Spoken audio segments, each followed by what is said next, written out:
Tony, et vu que vous parlez de Jean-Pierre Foucault, tout de suite on parle de télé et transition. La transition est parfaite. Tout est bien huilé vers Jean-Philippe Longo qui nous embarque tous les matins dans l'histoire de la télévision. Vous nous faites vivre ou revivre un été à la télé. Alors il y a des pépites, oubliées, il y a des Madeleines de Proust aussi, puis il y a des catas, il y a eu des bides à la télé.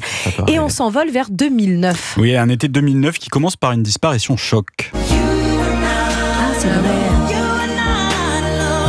King of Pop, le 25 juin, le monde apprend la mort de Michael Jackson.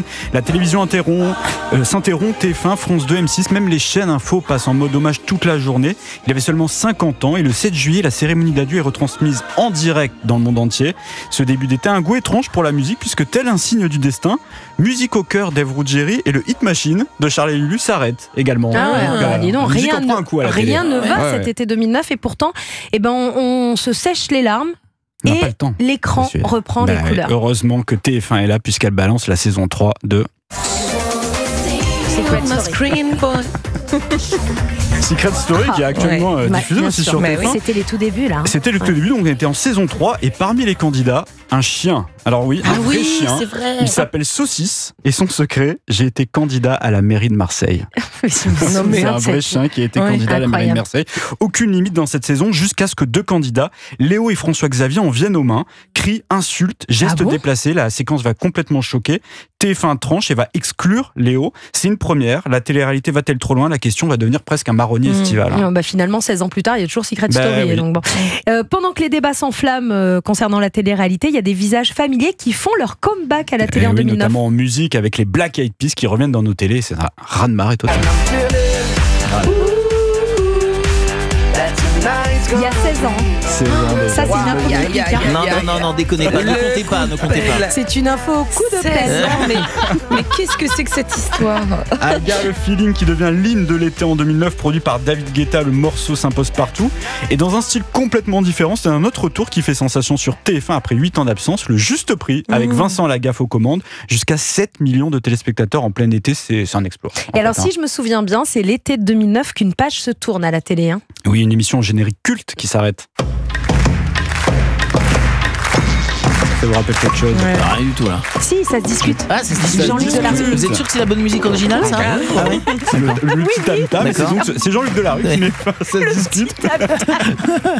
Après 15 ans d'antenne, c'est un pan de la télévision de témoignage qui se referme dans une époque où l'intime se consomme désormais différemment. Bon, j'imagine que du coup, il y a des émissions qui font leurs adieux. J'imagine qu'en 2009, il y a des nouvelles émissions à la télé.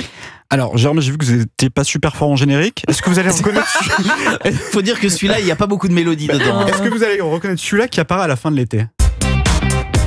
Oui, ça je connais ça. C'est M6 ça. Ouais.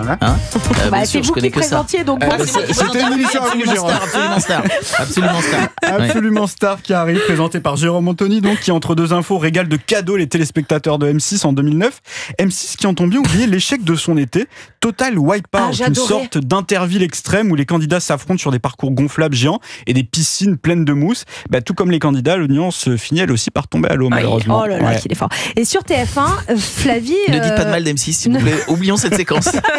Flavie ne fait guère mieux que Total Wipeout. M6, il y a aussi TF1. Dès qu'on tente des trucs, de toute façon, on prend des risques, on peut se tromper. Là, alors c'était un drôle de pari. Elle présente Love and Bluff, qui de nous trois, une émission de dating. Alors une candidate fait face à 3 prétendants. L'un est en couple, le second est gay et le troisième est célibataire. C'est à elle de faire le bon choix.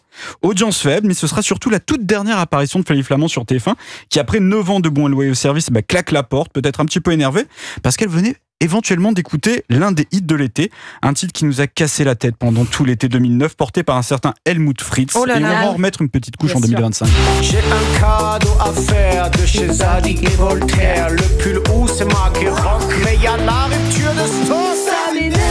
Oh là là, mais alors ça prenait la tête. Oui, mais toujours en 2020. Et c'est pour ça que vous le remettez ce matin. Merci pour ce cadeau. Jean-Philippe Longo, vous vous souveniez de tout ça? Oui, tout à fait. Alors, en plus de cette chanson d'Helmut Fritz, bref, il m'est arrivé des aventures personnelles. Mais oui, je me souviens très très bien de tout ce qu'on s'est dit. Mais voilà, sur l'explication par exemple de l'émission de Flavie Flamand, elle était tellement longue, l'explication du concept, que là on savait d'avance que ça pourrait pas marcher. Il faut que ça dure 5 secondes. Un bon concept, ça dure 5 secondes. Voilà, il faut une phrase, à la limite une virgule au milieu, mais pas plus. Exactement. Jérôme Anthony est l'invité du Club de l'été. On est ensemble jusqu'à 11h sur Europe 1 et dans un instant... Bah oui, on reçoit des stars des années 80. On va parler des étoiles. Parce qu'il y a la nuit des étoiles qui arrive et vous allez voir qu'il y a plein de choses d'organisées partout en France avec un bel événement. À tout de suite sur Europe 1.